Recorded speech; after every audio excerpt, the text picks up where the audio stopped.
When you focus on the breath, think of the breath as a whole body process. All the nerves of the body, all the cells of the body are participating in the breathing.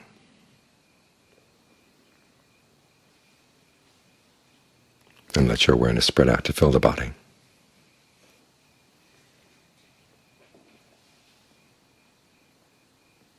This is something of a balancing act. It's one of the reasons why we come to a quiet place like this, with fewer distractions than normal, fewer responsibilities.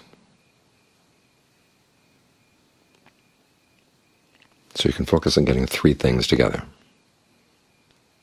your awareness, the whole body, and a feeling of pleasure, feeling of well-being. When you think of the breath as a whole body process, what kind of breathing would feel good? Nourishing the whole body, soothing it when it needs to be soothed, energizing it when it needs to be energized.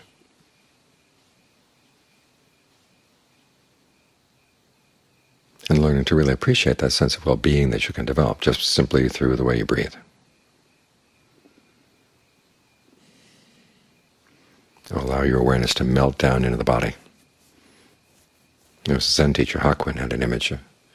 For him it was curing what he called Zen sickness. When as you're meditating, a lot of the energy goes up into the head and seems to get stuck there. But it's a good image to use, thinking of your awareness getting out of the world outside and back down into the body.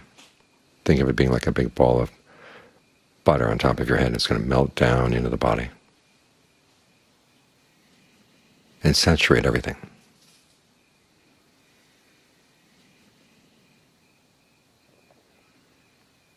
And if you're not very alert, you suddenly find yourself off thinking about something else. You will have dropped the whole body awareness and gone someplace else. Or just drop that thought and come back. Because you want to make this your default mode, full body awareness. And we can so you can do this while you're sitting in meditation. You want to then get up and walk around for a bit. See if you can maintain that same kind of awareness while you're walking around. Because you want to be able to carry this awareness into the rest of your life.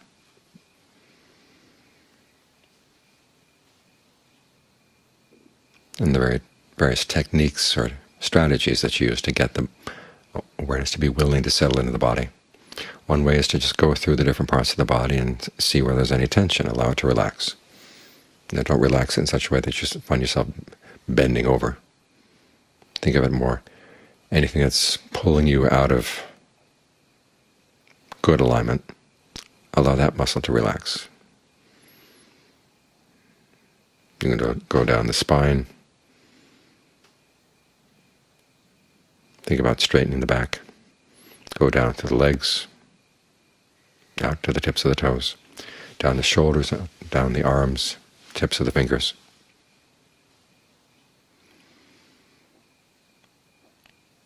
Think of any tension in the head, allowing that to relax.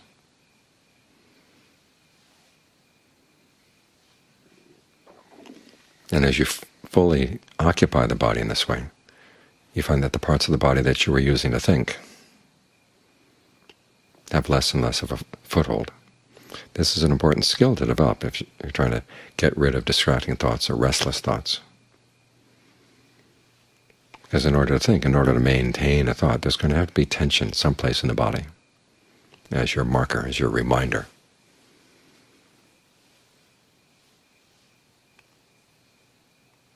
As you think a particular thought. This is why mental work really tires the body. You've got markers all over the place, especially if you're having to think about something complex.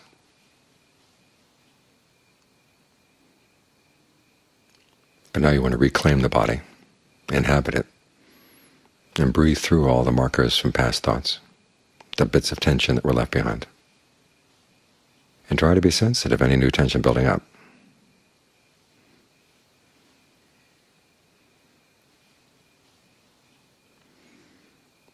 This is one of the main techniques that the Buddha recommends for dealing with restless thoughts, is noticing where there's the tension that goes with the thought and relaxing it. And it's a lot easier to see if you've cleaned everything out.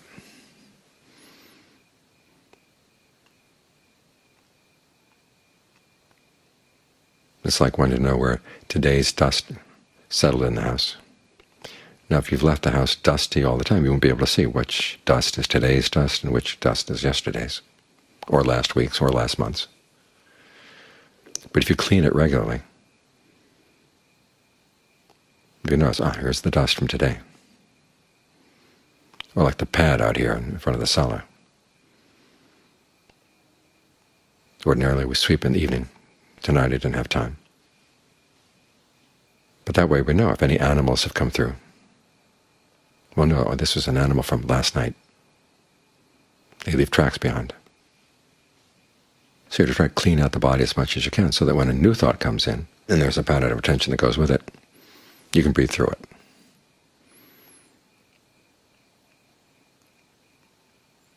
This is a useful technique, especially when the restlessness in the mind comes from a lack of energy. There are basically two types of restlessness: too much energy or too little energy.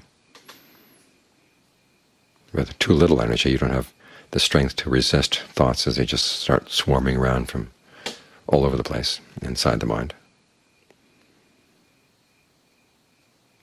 And so it's good to be able, instead of trying to force them out, to relax around them.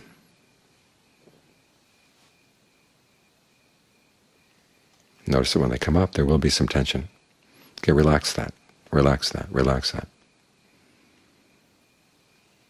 And the more fully you occupy the present moment like this, the less room they'll have to move in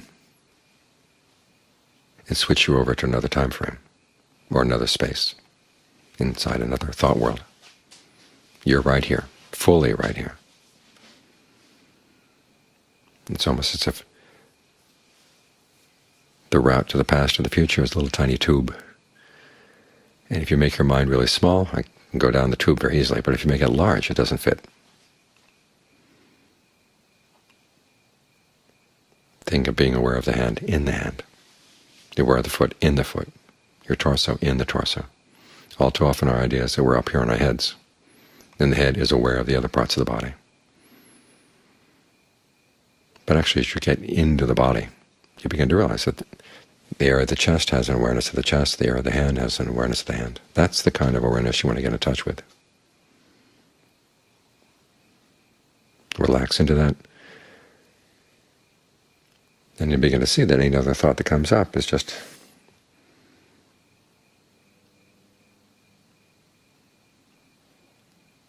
a lot of useless or unnecessary effort. So this is how you deal with times when the mind feels tired and thoughts move in because it's tired. You're basically strengthening the mind by getting it back in touch with the body. This is where we're talking today about how when people get really good at concentration, they go to the formless states. They can't stay there.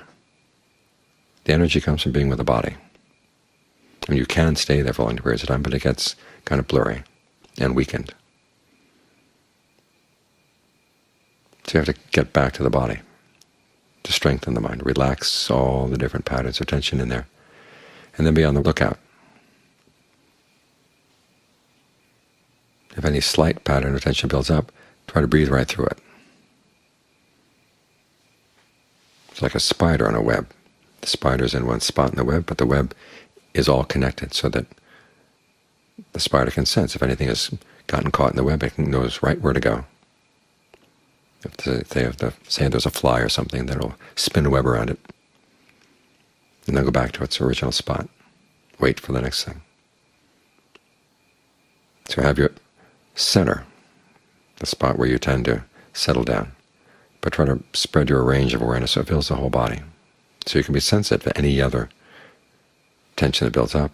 Of course, you're not spinning a web around it, you're actually trying to de-spin it. In other words, scatter all the gathering of energy, that have a little energy knot that tends to form into the basis for a thought. Scatter that, and then go back to your center.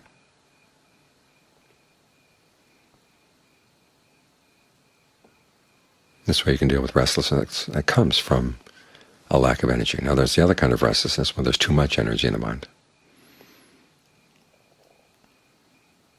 In cases like that, you say, well, give the mind something else to think about. It's got the energy to think. There are all kinds of things.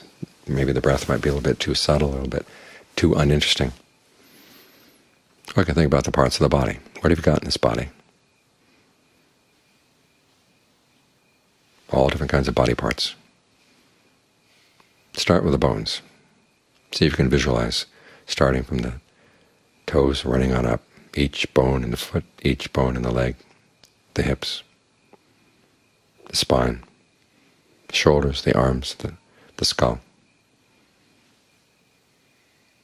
Remind yourself, yes, you've got this in your body as well. Then all the various organs. You just chase them down. Think of what's in the different parts of the body. In other words, give the mind some work to do. If it's got that much energy, give it some work to do. Now part of it will say, well, I've actually got to worry about this other thing, this issue that might come up in the future. And if it's really something you have to think about, say at the end of the hour, we'll think about it, after the mind has had a chance to rest and get cleared inside.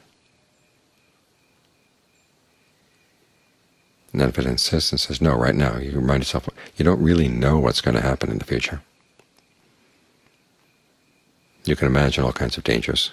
But what you do know is that a lot of unexpected things will happen. And you're going to need a lot of mindfulness and alertness and discernment in order to deal with them. Where are you going to get those things? Through the practice. So you're not being irresponsible by not thinking about those issues. You've got this technique for getting the mind sharper. This technique works well with a lot of issues that you have in daily life, in terms of your job, your family. A problem comes up, and it's good to sit down and say, okay, I want to think about this problem at the end of the hour. Pose the question in your mind and then put it aside. And if it comes up again at any time prior to the time you've given for it, you say, not yet, not yet, not yet. You've got to be firm with it. So I need to develop my mindfulness. I need to develop my alertness. I need to develop my discernment. It's done by developing your concentration. It's not the case that mindfulness and concentration are two separate practices. Mindfulness is keeping something in mind. As the Buddha said, the themes of right concentration are the processes of establishing mindfulness. Like when you're with the breath. Aware of the breath in and of itself, you're ardent. In other words, you're trying to do this well. You're alert. You're watching what's going on, what you're doing in particular. Being in the present moment is not just whatever comes up. You want to see specifically, what am I doing? What are the results of what I'm doing? That's alertness. And then mindfulness itself is remembering what you've learned from the past about how to deal with issues.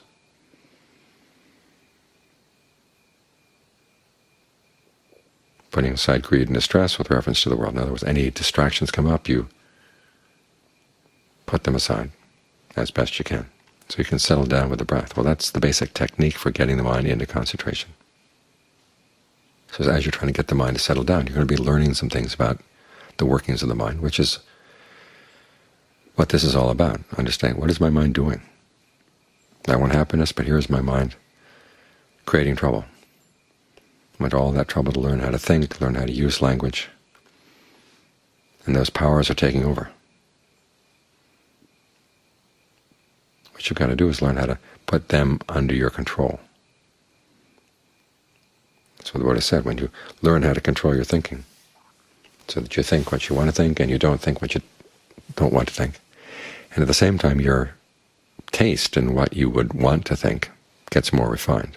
A lot of things that you used to like to think about, you begin to realize it's a lot of garbage.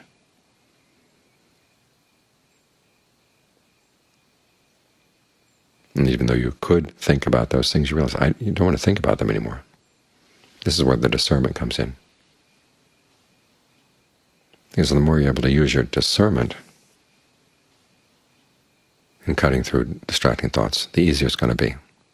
Now there will come times when you simply have to use the power of your concentration, sort of as the technique of last recourse. The Buddha says you stick your tongue against the roof of your mouth, and he says you beat down your mind with your mind. In other words, you put pressure on it, and say, I will not think that thought.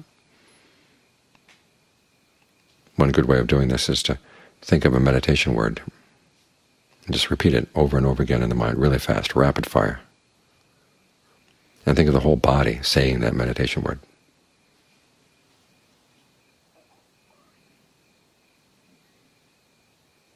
That requires a certain amount of force. It's a temporary stopgap measure. But when the air is clear, then you can relax a bit and then go back to that technique of just breathing through wherever a thought seems to be forming. So what you've got to deal with when you're dealing with restlessness is, one, checking the level of energy in the mind, and then two, looking at what the mind has to say about why it wants you to think about these things, what excuses, what reasoning it gives, or why you shouldn't be with the breath or shouldn't be calm, why you've got to get worked up about something.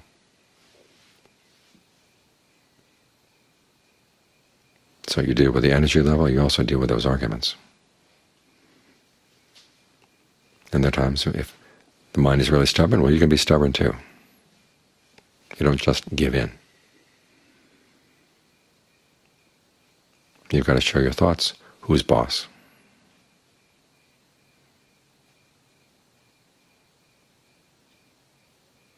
And so in this way you get to know your mind better, and you get to use it better as well.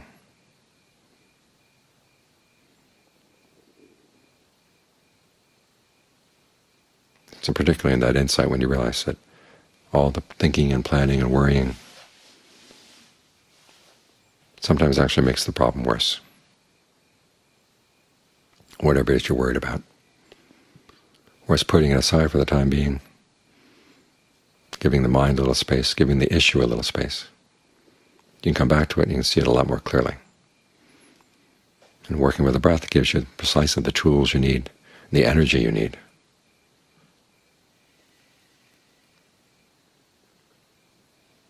so that you can take charge of your thoughts, and they don't take charge of you.